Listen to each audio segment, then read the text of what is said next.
In the meantime, Okay, Shrikant is here. What's happening? all right, welcome to the sprint. And Srikant, are you online? Yes, Ali. Yeah, I'm So you wanted to go first because you have a meeting to run off to. sure. So Yeah, let me make you go first, and then we can come back to the beginning wherever you are. Here you go. Go ahead. sure. Yeah, following this status update, we would also like to take up the two demos that we planned that are related. Sure. Hi, everyone. This is Shrikant from Ericsson. I will just give you a quick update on ACORD XOS monitoring service on what we have done in this sprint. So for easy reference, I have also pictorially shown where these pieces lie in this overall solution. So start with, we have completed the Oscillometer ONOS plugin that periodically pulls the ONOS REST APIs and feed into the Oscillometer framework. So as you see in the picture, the left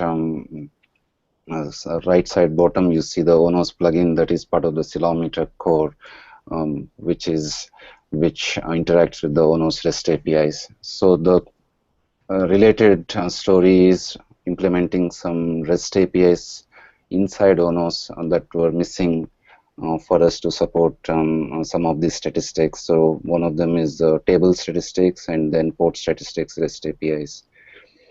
We completed this ONOS plugin inside Oscillometer, but we are finding ways to upstream this into the OpenStack Oscillometer code. I'm checking with my Ericsson folks on what's the process. I have not received back anything from them. So currently it's lying inside XOS repo, and we will apply the patch whenever we install the XOS onto the OpenStack Oscillometer. Moving on, the next big thing that we have done in this sprint is implementing the Oscillometer PubSub framework. Currently, Oscillometer provides only the query interface, which is through the API layer. But this PubSub is what we really need for real-time analytics so that applications can subscribe for a set of meters and they get notifications as and when it is generated in the data plane devices. So as shown in this picture, it sits next to the API layer and directly use the Oscillometer core components to extract that meter from the core and generate the notifications to the applications. We have an application also developed on top of this framework, which we will demonstrate. The next story is which we have not planned as part of the original sprint, but we face few issues with the existing horizon-based Oscillometer dashboard that we introduced in the last sprints, and we felt that it is better to have our own dashboard which is compliant to the XOS. So that is the story we have taken in the mid of the sprint, and which is we called it as monitoring dashboard, which utilizes this XOS Oscillometer service framework and display the various meters that are extracted from different OpenStack and non-OpenStack services. Finally, to demonstrate the capabilities of this PubSub framework that we developed inside Oscillometer, we quickly prototyped a simple auto-scaling application on top of this XOS Oscillometer framework that subscribes for the CPU utilization of various service VNFs running inside the code, and based on certain thresholds, it does scale up or scale down of the VNFs. So if you see the analytic applications in this picture, the typical call flow is they register with the XOS to create a Oscillometer tenant, and when that Oscillometer tenant is created, internally XOS will spin up a Docker container for the tenant, which will have a web proxy server. Okay, I'm getting some feedback, sorry. which has a web proxy server, and we feed the necessary access controls into the Docker container and give back the URL of this Docker container to the applications. So from then on, applications will directly interface with this Docker containers web server. So the query APIs or any subscribe APIs goes to this container, which will be forwarded to the accelerometer core, either to the API layer or to the PubSub module. In the reverse direction, whenever accelerometer receives the notifications, if no application subscribed for that meter, they will be directly written to the database through the accelerometer core. But if any applications register for that particular meter, the PubSub module will receive that sample and then directly notifies the applications. So this is the typical workflow for any analytic applications that want to leverage this platform. Yeah, from the story point side, we initially started with taking 20 points, but did only 9 and not started 11. But to compensate with that, we took up 2 more stories, which is the native accelerometer dashboard and the XOS auto scaling application. Yeah, that's it from the status wise, and we wanted to quickly demonstrate these 2 applications. Okay. Matteo would show you the accelerometer dashboard, and I will show you the auto scaling part. Hey, Srikant, how long are your demos?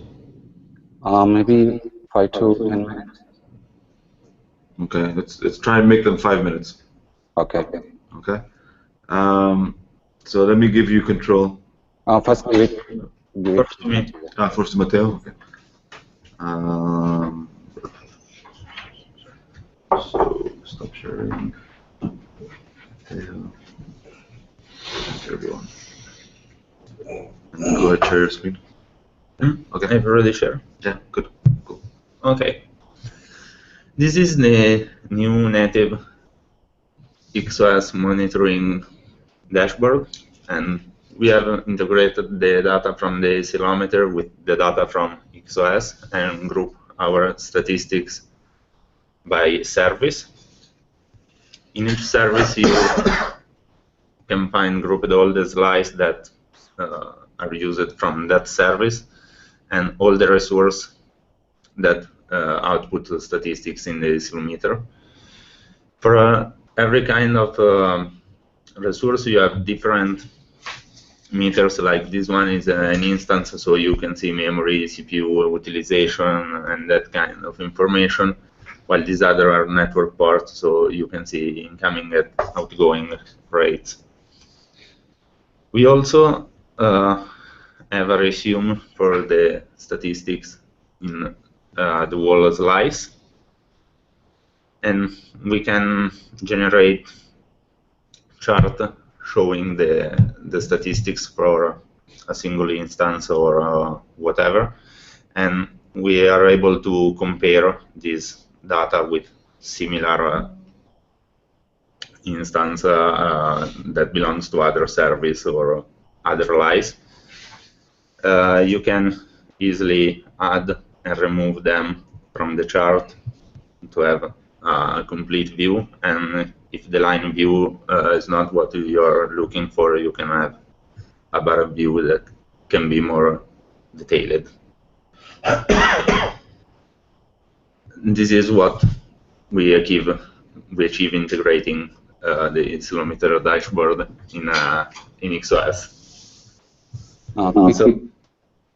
Quickly to add on to the material, can you please show the ONOS statistics that are displayed? Other, no, the other. Yeah, default tenant.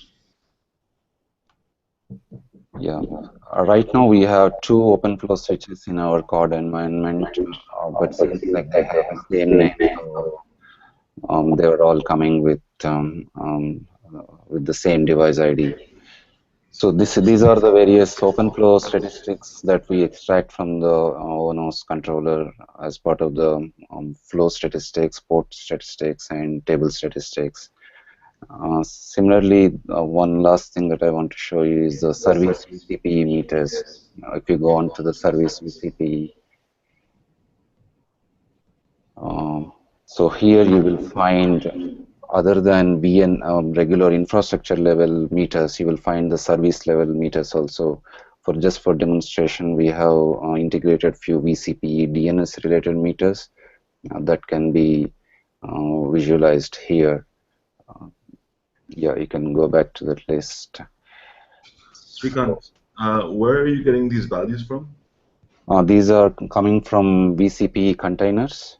Okay, so for the values that you're currently picking up, can you make, I mean, I don't know if you have one, but if you have a document that says what values you want from each service, then people who are actually building the real VCPE and also the VOLT app on ONOS and the VBNG and all the services that people are building, they can know to integrate those statistics, because otherwise we just don't know.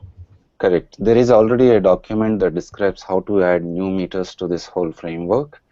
That is there in the code shared folder that Larry maintains. I can provide you that link. But what type of meters to be provided to this framework, we need to come up with a list from the service perspective. Maybe I can work with individual service and we can define a certain type of meters. These are useful for some future applications where we don't have necessarily the use cases existing to leverage that data. But we need to come up with some useful data that is existing in these VNFs or services. Right. Okay. Well, so yes. So we should have this conversation sooner rather than later, because we have to plan to expose them to you. Sure. Yeah. Maybe next sprint. Yeah, we can plan. Okay. VVolt. Yeah. If you can make me as a presenter, I will just quickly in 2 minutes show you the auto scaling part that we have done. If you're the presenter, just share your screen. Okay.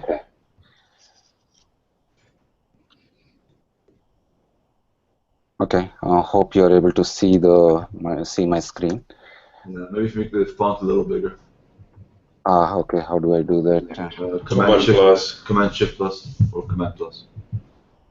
And there you go. There you go. That's good.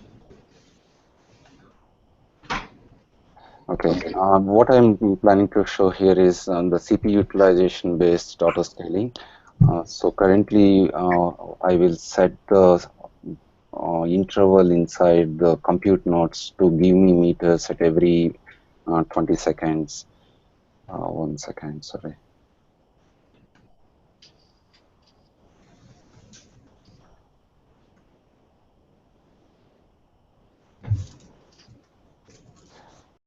Now the CPU meters are given at 200 seconds. So for this demo purpose, I will reduce it to 20 seconds. And then I will start the accelerometer agent. Then that is on the device side. And what I do on the application, so I will start the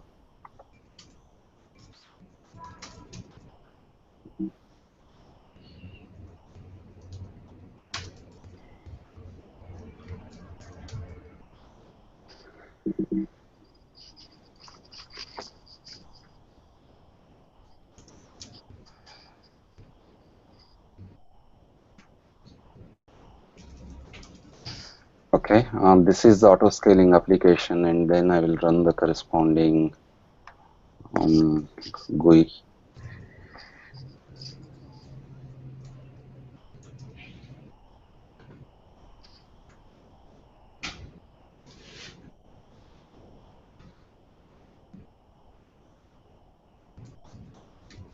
So as you see here, the XOS application, auto scaling application, receiving the CPU utilization from the accelerometer every 20 seconds.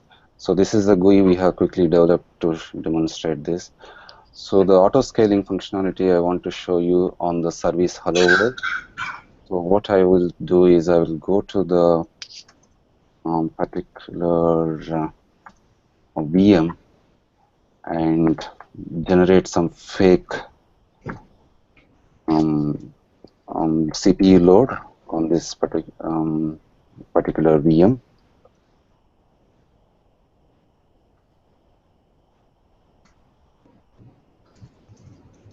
So this is the currently you have the my site hello world 7 is one VM running as part of the one slice that is one VM running as part of this service. And as you observe here, every 20 seconds you will be getting the notifications from the Ceilometer framework using this PubSub. So if you see here, in this polling, in this notification, you have received that it is almost reaching the 100% of the CPU utilization. So the auto scaling application keep taking these samples and it evaluates for configured a number of intervals and see if the CPU continues to be in this upper threshold, it starts doing the scaling up. So I configured it as 3 intervals, so we need to wait for one more interval to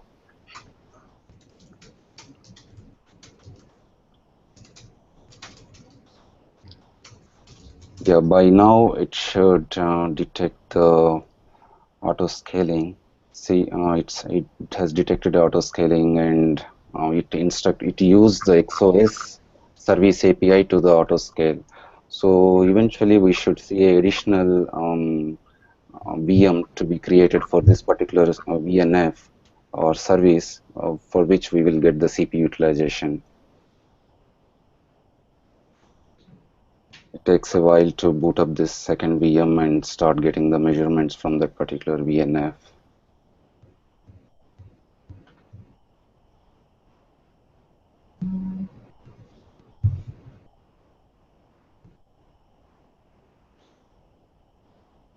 Oops, it's taking a little longer.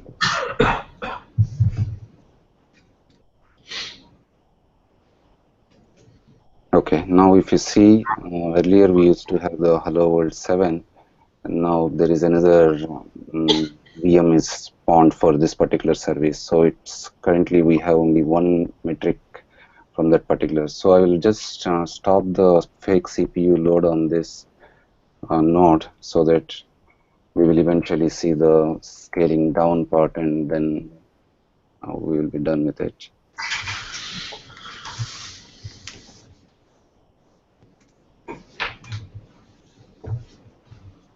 Okay. Thanks, Rigon. That was kind of cool, actually. Can I ask you a question? How is the data stored? The metric data, how is it stored? When you say how it is stored, in what format or syntax, or What format? Yeah. yeah, Ceilometer has a format for each sample, so it will store on based on what is the project ID in terms of XOS. It is the slice ID and what is the resource ID, and what is the information that we are getting, whether it's CPU utilization and what is the value. So this is the format that Ceilometer will provide to the applications. Now, if that meter has some metadata associated with it, Ceilometer will provide you that metadata which only applications can parse it. Okay. So in this case, now the CPU utilization has come to the lower threshold, so our auto scaling should trigger the scaling down part of it. So it's doing scale down for this particular slice from 2 instances to 1. So as you see here, that new VNF is removed from the service. Yeah, that's it from my side.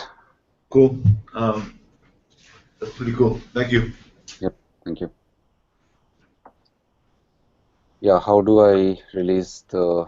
Don't worry about it. I'll take it from you. Okay, thanks.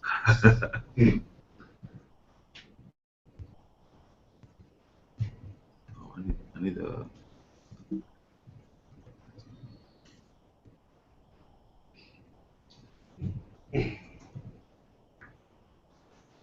Can you guys see my screen? No. Yeah. We can see. Yeah.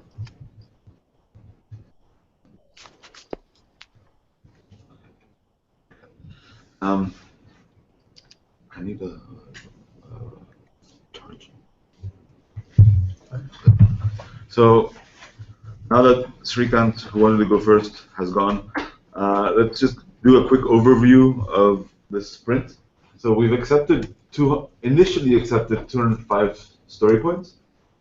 There were about 40 story points added in this sprint, which is, it's roughly a fifth of the story points that we initially had were added during a sprint, which is okay, but not great, right? Like we should be a little more careful about that, but it's okay. We've completed about 116 story points and 129 remaining, which the 129 remaining is including the 40 that were added.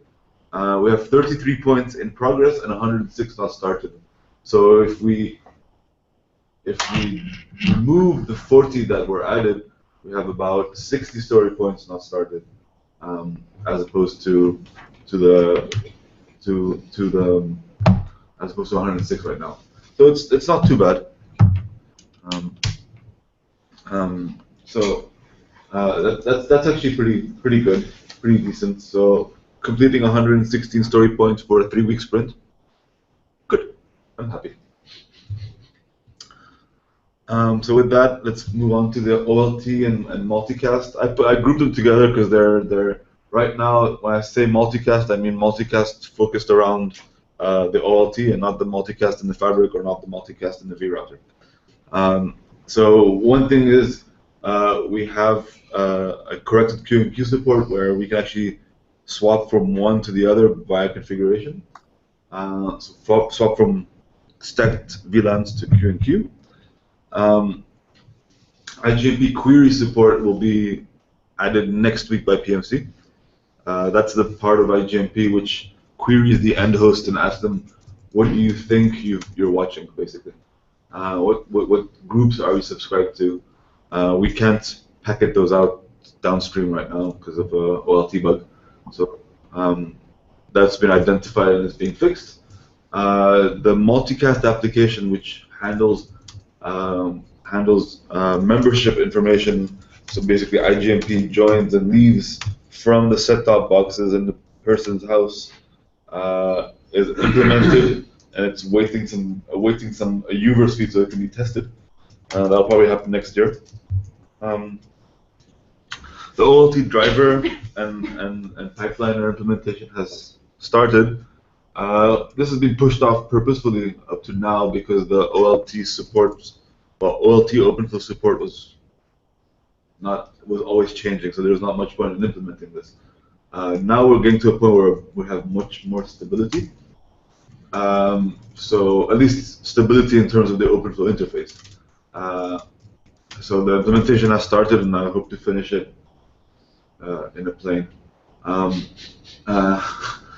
the last point is the ONU and OLT registration and OpenFlow port up-down messaging. Associated OpenFlow port up-down messaging has been defined by Tom, PMC, and I. And PMC will implement this in their upcoming release as well. So basically, that's the feature that will guard against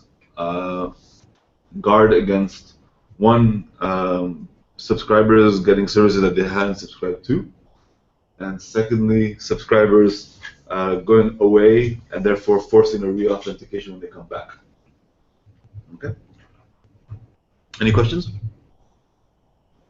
No. Okay. So VTN. Yeah, I added service dependency create remove API and implemented part of service chaining pipeline. So now we can create and remove direct access from tenant service to provider service. Cool. That's it. So you're making this sound like if it's like 2 small bullet points. This is really hard. So what we're doing here, the behind the scenes, some of you have seen this, some of you maybe not totally aware, is we have a specific OVS pipeline that we built to support the different features that we want in our service chain, and that pipeline is quite complicated, and it's not the simplest of pipelines to deal with and understand. And Newton has been doing that really well. And so, I mean, those 2 bullets don't do justice to the job. You should put in the pipeline graph. Yeah, maybe you should have added just the pipeline diagram so people understand how complicated this is. But she's done a great job, and the implementation is moving forward really well, so it's great. So So Fabric, Saurabh? You're muted.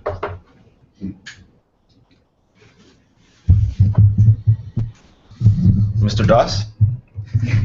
Yeah. Das Saurav? Hello? Oh, he's having audio problems. Yeah, it sounds like it. Exactly.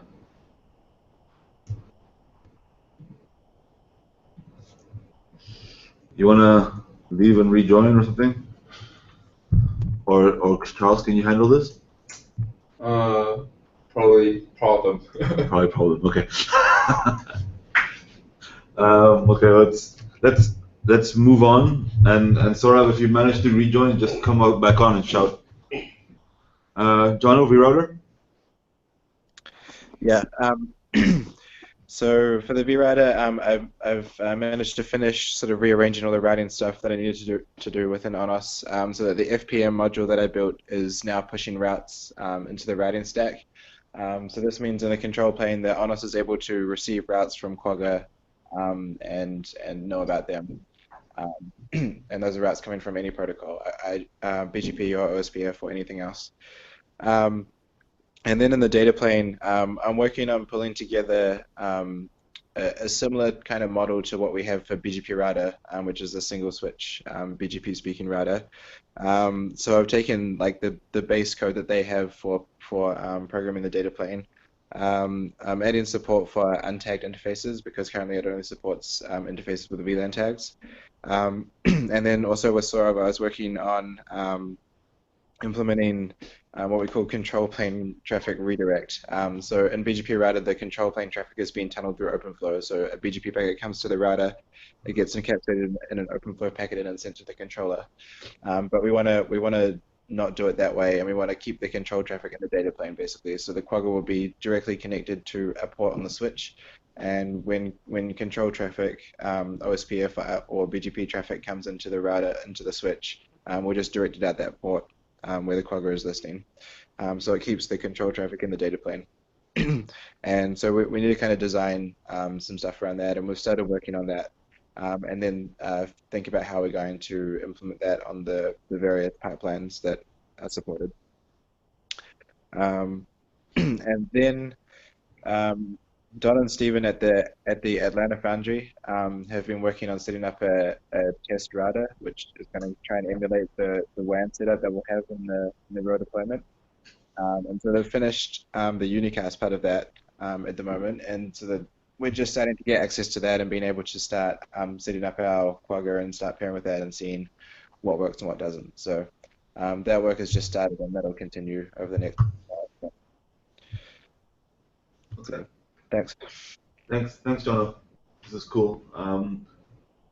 Are you getting everything you need from Don and Steven? Yeah, I think so. They've been pretty good. Okay, cool. So let me just check if Saurav is alive. Saurav, are you alive?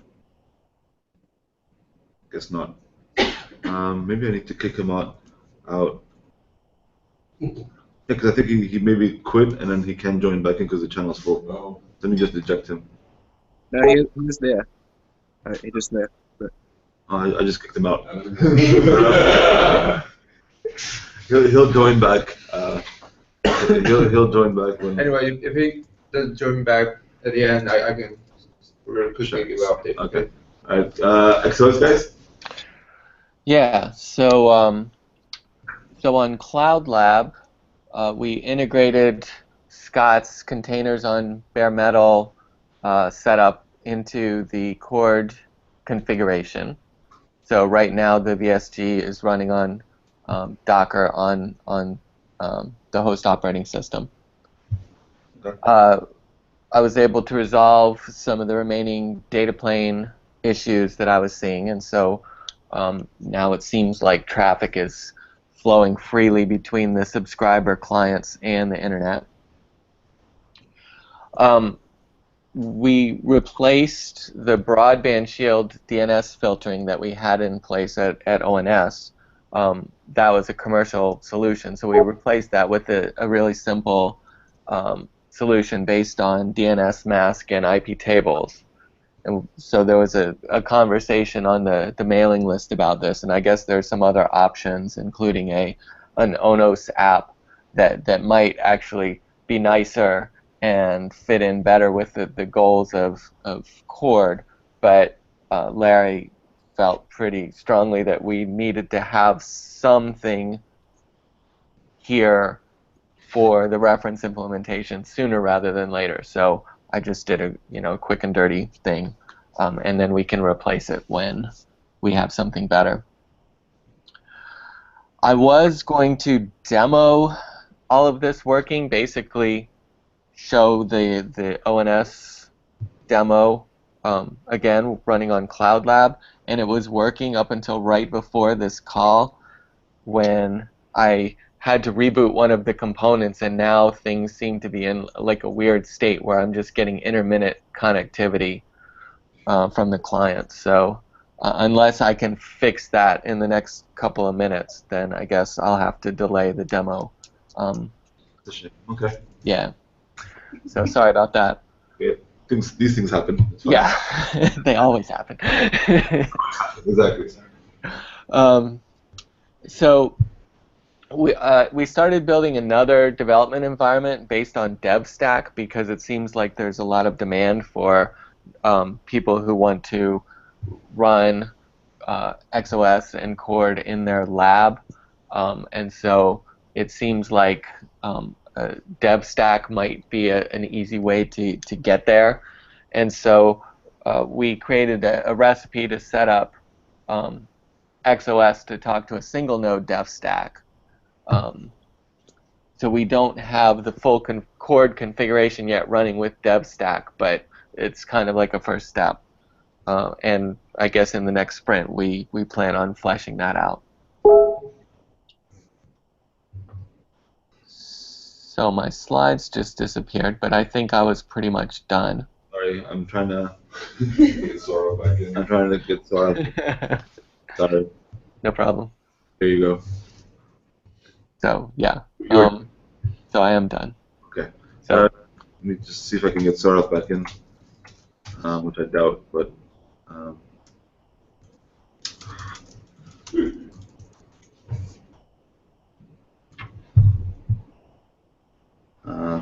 No, I don't know why I can't get him back in. Anyway, do you want me to give the update? Yeah, well, let's continue. Let's continue with the other parts, and then we'll come back to the fabric. Scott? Yeah, so what I've been working on is VTN integration. So I've added the private direct and private indirect networks to XOS. I added the REST API endpoint that lets you query XOS for service dependency information. I wrote a synchronizer that takes XOS state, and once we have a VTN running, we will be able to call the VTN with that to push, state changes that XOS knows about in the service dependencies into VTN.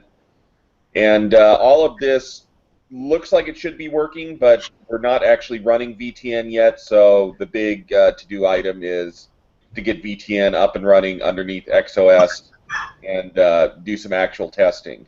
So we're currently working on that. I made some good progress yesterday, and then Andy is also working on it under the context of DevStack, trying to bring up the VTN configuration. So I think we're in good shape coming along on that. The second bullet item I have is that I have the VTN ONOS app managed under XOS. So we added the capability to bring up our containers on bare metal without either Neutron or VTN networking support. So we can sort of bring up the initial container that will run VTN, so that we will have networking support for all of the other containers. I've modified our ONOS synchronizer to support the containers on bare metal, and I have a Tosca recipe that brings up the VTN and configures it to talk to all of the compute nodes. So that's all ongoing with actually getting VTN up and running in our environment. So Scott, when you say bring up VTN, what do you mean by that? What we do is we launch a container on bare metal that's running ONOS, and then we push the appropriate REST API configuration to tell it to talk to the compute nodes. Okay. Okay. So that's fine. That's fine. We probably need to discuss because that particular ONOS that you're launching is also going to be talking to the OLT. So we probably need to figure out how to bootstrap all of this. Yeah, I can. Yeah, it would help if we had a master diagram of how all of this comes up and what depends on what. I think you've got a good thread started on discussing those touch points. Exactly. So I think I always say this. I think I'd love to come up with a sequence diagram of these things, and I'll try to come up with a sequence diagram over the break. But obviously, it's the break, so we'll see. Yeah, that'd be very helpful. I'll be doing a little bit of work over the break, so if you need to be in touch with anything, I'll be responsive. Sure, I'll try and make a sequence diagram before I leave, and then we can have at least something to talk around. That'd be great. Even if it's incorrect, that's okay. And we will. It would be very little changes if we wanted to manage an external ONOS that was already living on the head node or something. So if we do it that way rather than bring it up ourselves, I don't see that as being a showstopper. Yeah, I mean, so initially what I was thinking is that we may run all the ONOSes on the head node just for simplicity, but if it's not hard to move it off and make it as an ONOS as a service, and the bootstrap procedure works fine, then I'm perfectly happy with that. But the plan was to always run the Fabric ONOS on the head node, the overlay ONOS, which is the VTN ONOS, on as a service. But all things aside, reducing the number of moving parts is maybe sometimes desirable. But anyway. We're fluid. We can handle it either way, I think, and sure. We'll see how it goes. Sounds good. And that's it for my slide. Okay, so we've done this. Yeah, so basically that picture concludes all the things. So let's go with this then. All right. So during the past few weeks, I set up the switch and compute node in the server room, so in the core cloud, and we already have successfully got the first ping across the core fabric hardware. So for both bridging and routing, so in the same rack or different rack. Okay, and that still requires some workaround for some hardware issues, but well, you can see the Gary commit for the detail. And sorry, probably you cannot because that's still a draft. I will publish later. Okay, and okay, so the OFDPA driver, so I've completed OFDPA driver for regional routing and link recovery, and also I've created a network config host provider so we can pre-configure the host information and inject into the host store instead of the traditional learning procedures.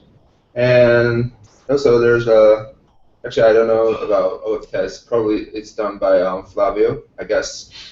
Yeah. And there's some issue we found out when we were testing the hardware, so we reported it to Broadcom, and so we are still collaborating with them to fix the issues.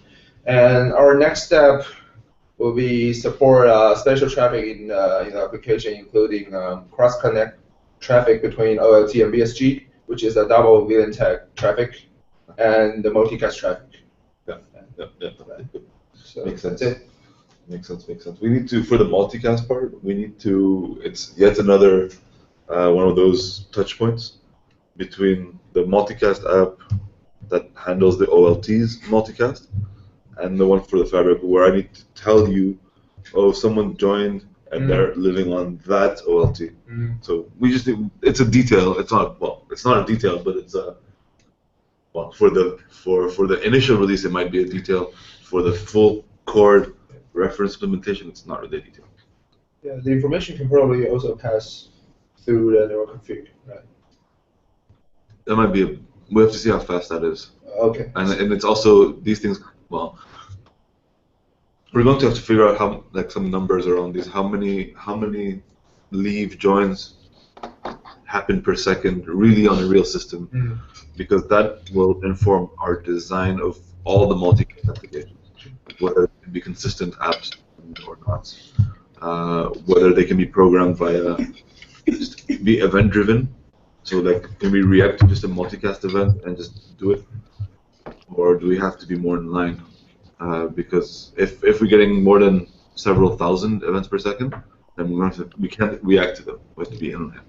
Okay. And you said that's the first ping. Yeah. First ping to the core fabric. So first one is for the bridging, and the second one is for the routing. So yeah, I have 3 compute nodes right now. So 2 of them are in the same subnet, and the other one is in a different subnet. Cool. So we could. I mean, probably not gonna happen today, but it would have been cool if we could have done that yesterday. Or, well, we couldn't have done it yesterday. We can do it today. Whatever. But I don't know what I'm trying to say. No, but what I'm trying to say is we could have also connected the OLT and had a ping through the OLT to the fabric, to a compute node in the fabric. We could have done that. It would have been very easy to set up, but we just didn't have the actual cycles and time to connect and try. So with that, this is hardly a reminder. January 4th at 10 a.m. Pacific will be the sprint planning for Chord. If you guys can remember that until January 4th, you're amazing. Otherwise, oh, you have a demo? Oh, sorry. Sorry, I missed the demo. Sorry, my bad.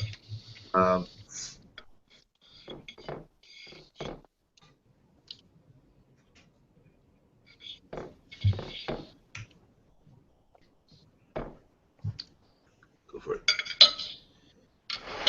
Are you sharing your screen? Oh, there we go. Okay. Yeah, we got it.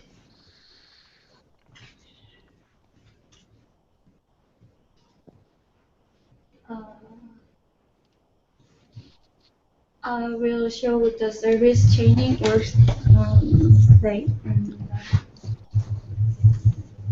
Yeah, I have 2 compute nodes. It has 2 OpenStack compute nodes, and it has a bridge inside, switch inside, and it's controlled by ONOS. And if VM is connected or attached or detached, ONOS can install the proper rules or uninstall rules. And to show the service chaining work, I made 3 networks. 0, 1, 2.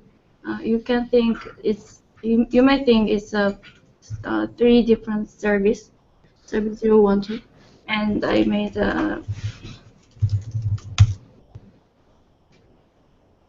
4 VMs, 1 for service 0 and 2 VM for service 1 and 1 for service 2. And if I access, since I haven't implemented the virtual network and physical network connection part, I will log into the VM through console through hypervisor. So we can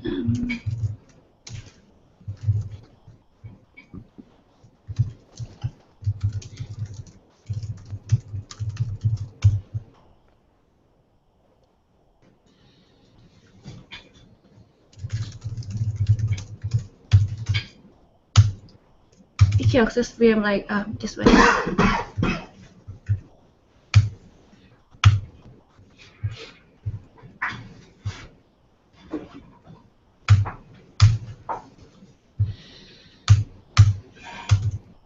So this is service 0 VM, and these 2 is service 1 VM, and the last one is service 2 VM. So basically, basically VMs in the same network can ping each other.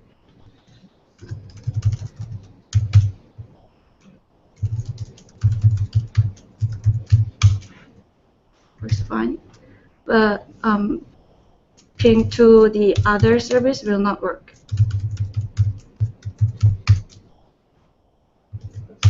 Directly or indirectly, it won't work. If I add service chaining before to serving, let's do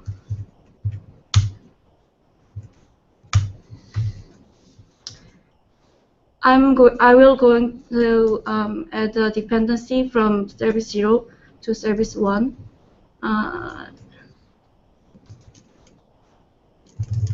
Before it.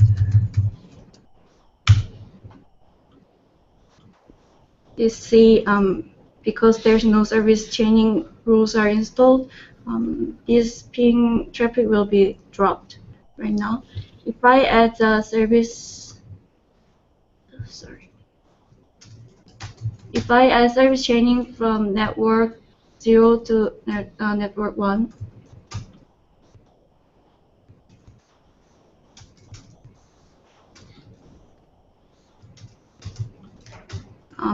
you can see that the ping traffic path forwarded to one of two service 2 VMs. And if I add service dependency from network 1 to network 2,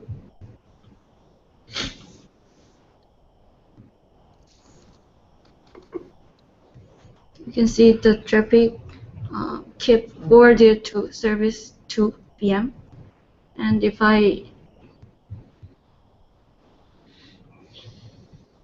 delete the dependency, service 2 VM stop to get the traffic.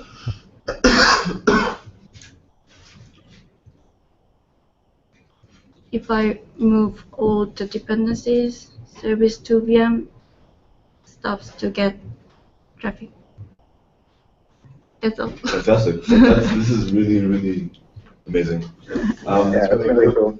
So this is basically the service chain coming together.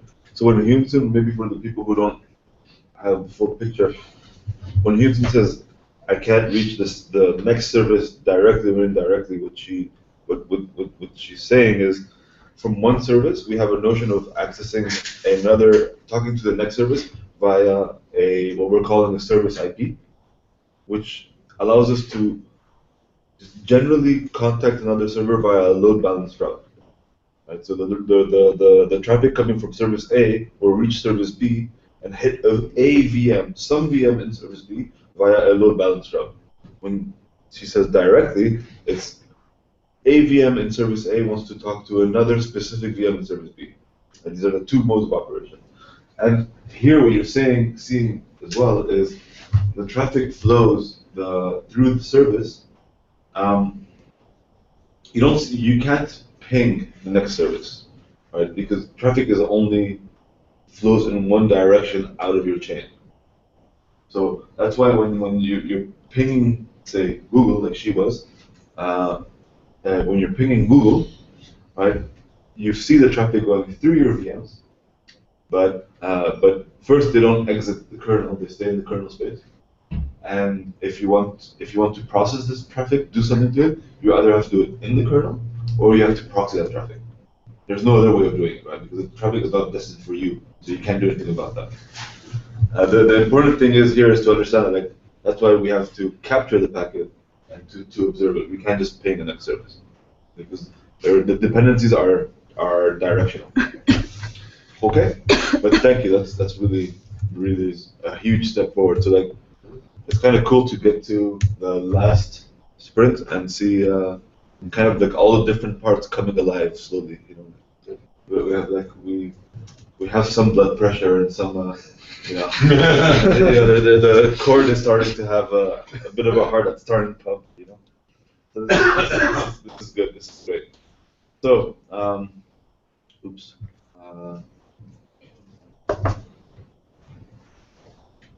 So with that, I think we can conclude this sprint.